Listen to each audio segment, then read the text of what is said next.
Hello and welcome to Where is the Church? We often think about the church as a building, as a place, but we recognize here that the church is a people. And we want to show that specifically through the work of those who engage in prison ministries. And today we have a fabulous interview with Alex Burnett, who has a passion for prison ministries. And you'll see that come out in the interview. It's in his blood, it's in his DNA. I hope it's inspiring to you as it was for me. Let's jump in right now.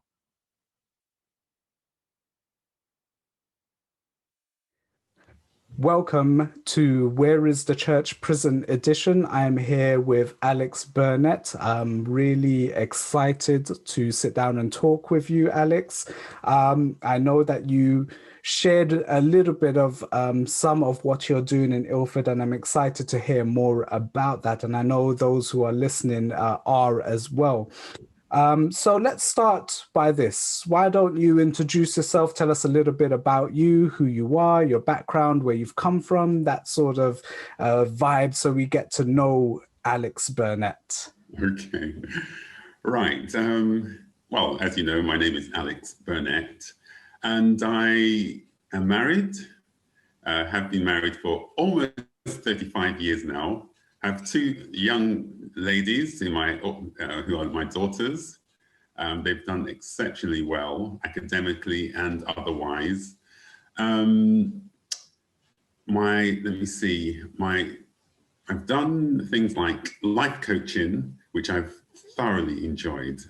Did that for about 10 years. I still do it on a part-time basis. Taught at a primary school for a number of years as well. Had my own business. My wife and I, years ago, we set up a little business, importing, which was quite challenging, but at the same time, it was quite lucrative. That's it in a nutshell. I could tell you a lot more, but I don't want to bore you. No, not bored at all. I really love the fact as well that you're a life coach. You've started your own business. You certainly seem like you're someone who is a bit of a risk taker that sees the possibilities. And even though there are challenges, you're willing to try and find a route through. That alone is quite inspiring to me. Well, thank you. Yeah, it's life on a whole, in general, is a challenge, and you sometimes have to just try to, with God's help, think outside of the box. Just because certain people have tried certain things and have failed, it doesn't necessarily mean that you would, and that's what I found. Yeah, absolutely right. So you were also part of a church community in Ilford. Yes. And you were starting a project regarding the idea of prison ministries. You want to talk a little bit about that? Okay, right. I'd like to just say, before I delve into that particular talk, I actually started off with the Wood Green Church, and they were attending Wandsworth Prison. And I stayed with them, I think it was about 2 years. This is over 20 years ago now. And I thoroughly enjoyed the work, talking to prisoners, praying with them. But the time came when I felt, well, a colleague and myself, her name is Geraldine, we decided that, well, we felt that we could do this ourselves. And so we felt that let's see if we can leave this group and get into, one or two other prisons. So we took the time to discuss the matter and we prayed about it. And to cut a long story short, I called the Rochester prison. And it was quite funny. I left a message and I just made my way to work.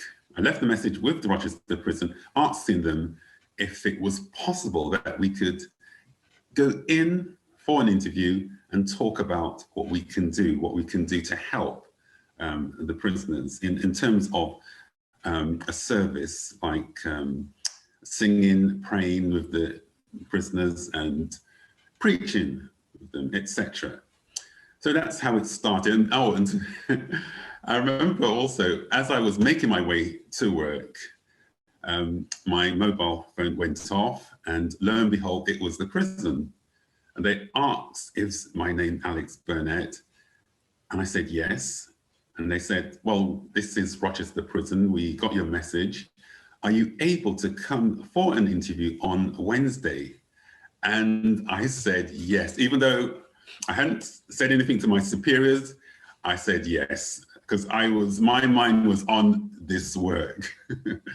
And it was quite funny. After going to the interview, they asked if we could do a trial run.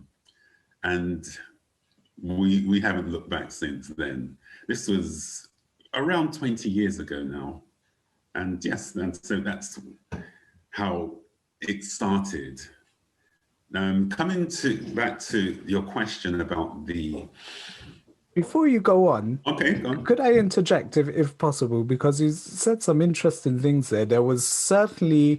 You seem certainly driven by passion. There was something about it, and you mentioned right at the beginning when you were at Wood Green that you thoroughly enjoyed what you were doing, and it seemed like that sparked an interest to expand and take what you were doing to different prisons. What was it specifically, if you could put your finger on it, that really gave you that joy from working in the prisons? Wow. There was a number of... I could... all right. As we presented the word of God, we sang, I could see that the prisoners was thoroughly enjoying what we were presenting to them. After the meetings, they would come to us and hug us and thank us. There was one particular time when Pastor McFarlane preached, Don McFarlane, he preached. And after his sermon, one young man, he ran up to Pastor McFarlane, hugged him and thanked him and said, Pastor, will you pray for me? I love that sermon. That sermon was for me. And Pastor McFarlane just embraced him and prayed for him at that moment. So those are some of the areas or reasons why it, I suppose, inspired me to go that extra mile. I was able to give a testimony, which again, they appreciated. And it was just a joy to be there. The prisoners appreciated us, and so did the chaplain. So these are some of the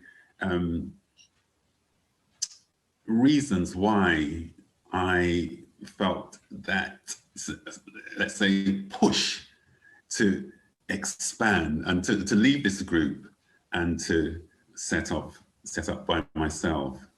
Well, with my church, I should say.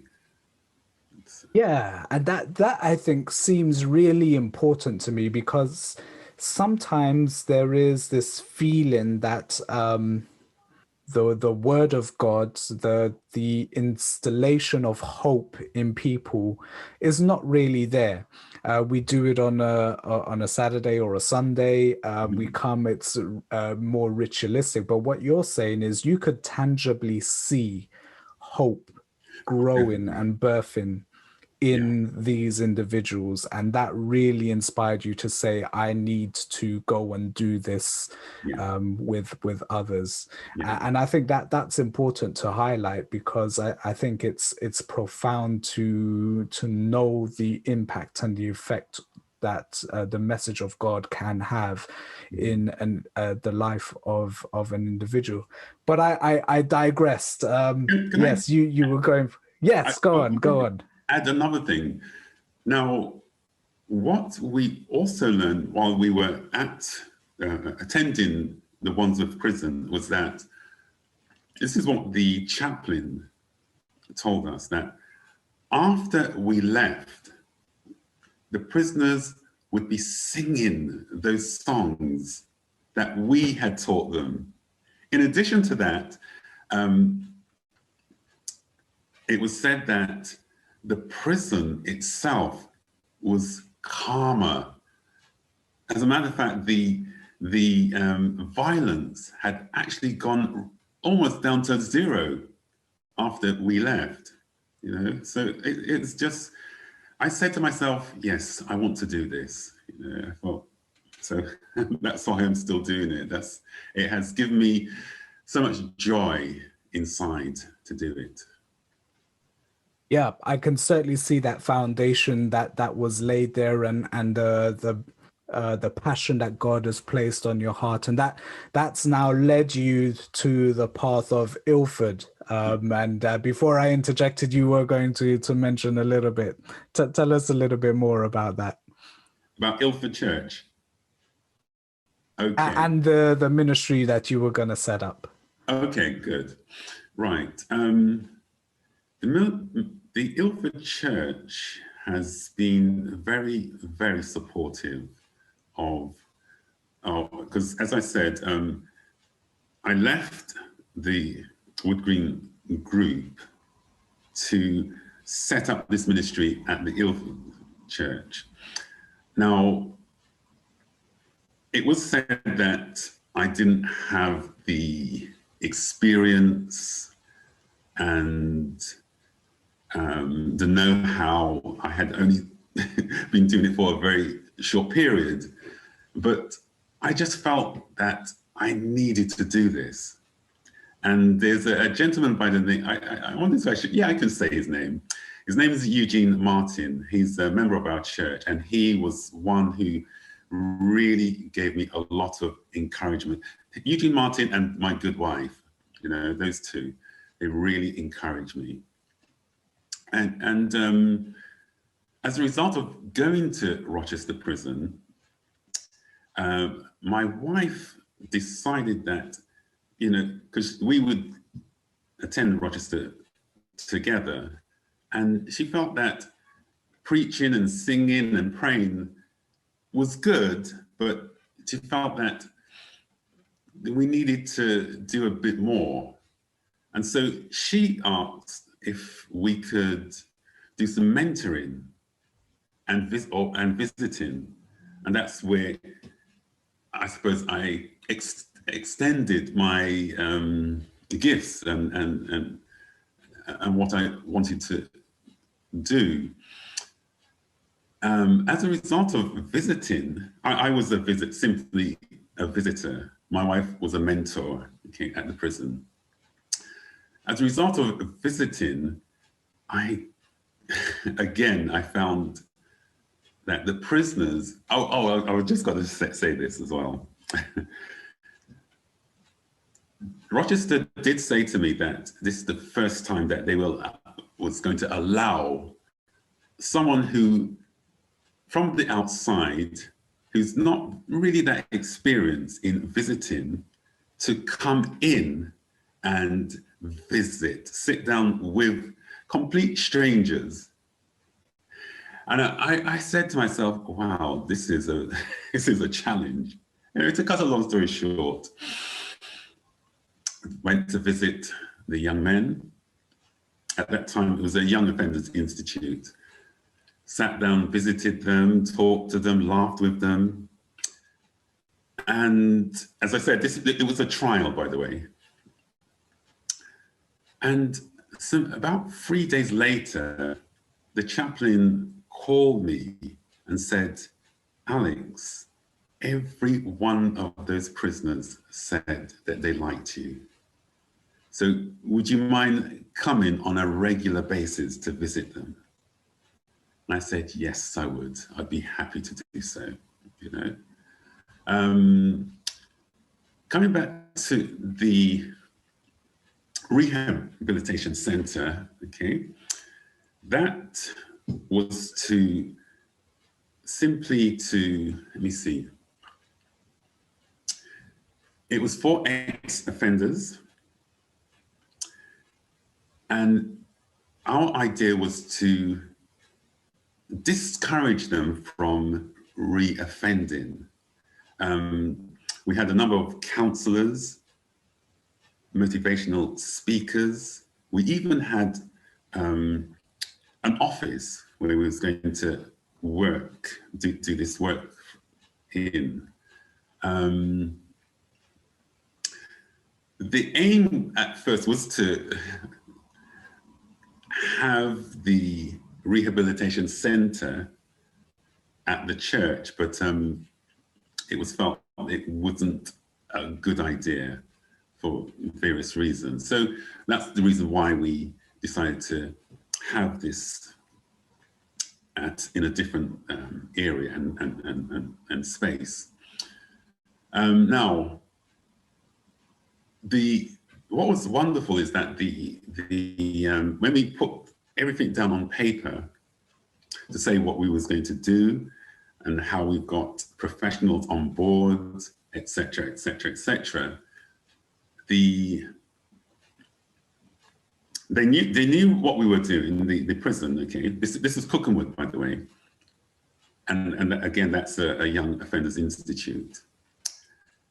They asked me to come in for an interview because they said that they like what we are doing or like what we are planning to do, and could I come in and sit down and allow them to ask me one or two other questions.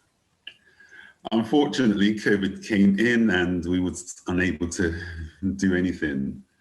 It was due to start in April of 2020, but unfortunately, that's when we had a lockdown. So since then, we haven't actually done anything in that area of rehabilitating the prisoners. Yeah. So you not only were you started at Wood Green and you expanded out, but even with your expansion where you were doing the preaching, the teaching, the sermons, the praying, you felt encouraged by your wife and others. Let's do more. So you branched out bigger with the aim of rehabilitating and reducing reoffending. Yeah. And you were due to start in April. Yeah, of 2020. This is it's quite a testament because not only have you been able to build the relationships with the prison, but it seems that you've created a structure and a mechanism that would allow you to facilitate these new skills. Now, COVID has stopped you starting. So what have you been doing in the meantime? Have you been preparing or thinking about what it would be like when you go back in, or are you just biding your time now? What's happening? Okay. Basically, what we've been doing is trying to keep in contact with the prison, speaking with the chaplain to find out if we could do some recorded programs and send them in, trying to send in material. Okay.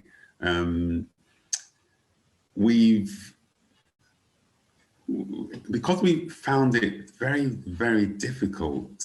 The chaplain did say that they've received so many, a lot of literature from other organizations that they basically said that they didn't want or need any more. So unfortunately, we were unable to do that. They did say that they will think about allowing Zoom presentations into the prison. We're still waiting. But while we're biding our time, we've been able to contact a number of people who were ex-offenders, who have now turned their lives around, and they are giving some very powerful testimonies on how their lives were changed, and how it's not wise to go down the road of gang warfare, robbery, or whatever. So that's an area that we're looking at right now. And I will have, by God's grace, this Saturday coming, a program which will be aired this Saturday at 4 p.m. at the Ilford Central Church. Excellent, excellent. It just brings out once again that this is in your bones, it's in your DNA. It's something that it doesn't seem like an obligation or a duty per se, but it's more out of a passion and a need. The compulsion. We're coming down close to the end, but when you reflect on your whole history with working in prisons, how do you see the role of local church Christians fitting into that scheme, into that sphere? Do you see their importance, or is it something that you would invite those who God has placed that in their hands to also take this up? How has your experience shaped your thinking on the role of the church and Christians in the act of prison ministries? Okay, that's an interesting question. I remember the chaplain one day called me aside. This was a number of years ago. It's probably, let me see, roughly 8, maybe 10 years ago, maybe, yeah, around that era. She said to me this, that when Christians go in, that, and do a service, they preach, teach, pray, and mentor, and visit, that we are getting an 80% success rate. In other words, only 20% reoffend, which I thought was very, very encouraging. Where do I see? In addition to that, what I've also found is that when we've taken the time to pray with individuals, okay, because we will, I know it's not always advisable to do what I'm about to say, but there's times when we have gone right up to prisoners, we've held their hands, and we've prayed with them. And they have actually said to a number of us that they feel so much better as a result of it. They said things like, oh, something has happened to me. Something, there's got to be a God, things like that. There's been times when, oh, yes, we've given them booklets. And there's one particular book that we have, I can't remember the name of it, but we only gave them to a handful of the prisoners, well, those who attended the service. And within about 4 days, the chaplain called me and asked me if I could bring some more of those books in for their staff and other prisoners. They were asking. So it inspired them so much, Basically, it was how to become a Christian, That's it in a nutshell. I feel that the role of the Christian in ministering to the prisoners is of great importance. As I said before, we've learned that prisoners have, after we've left, they've gone back to their cells singing. The prison itself has been much calmer.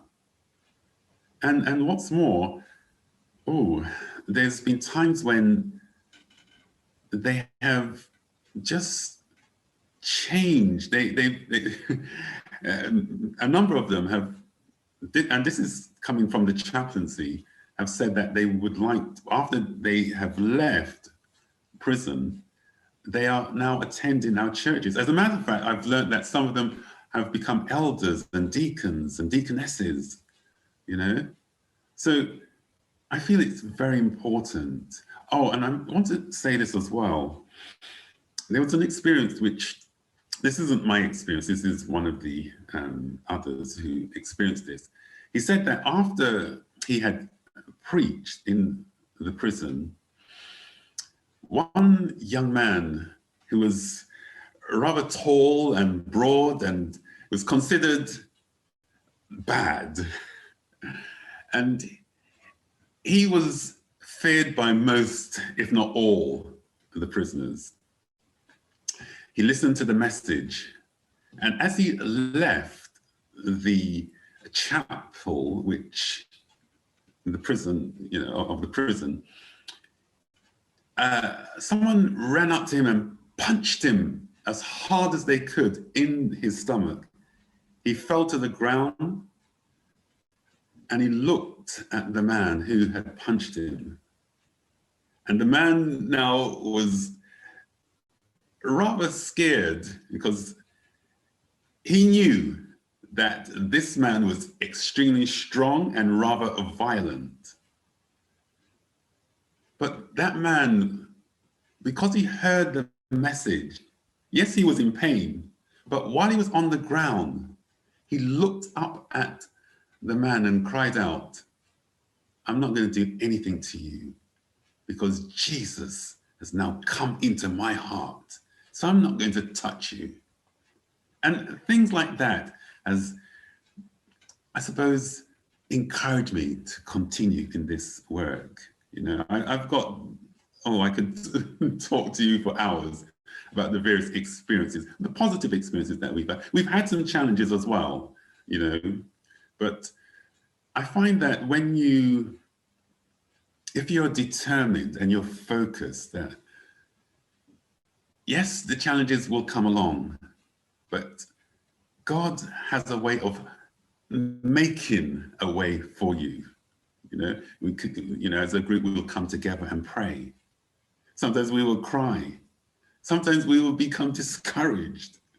But at the same time, what I have learned is that when you are determined, when you're focused, God will make a way.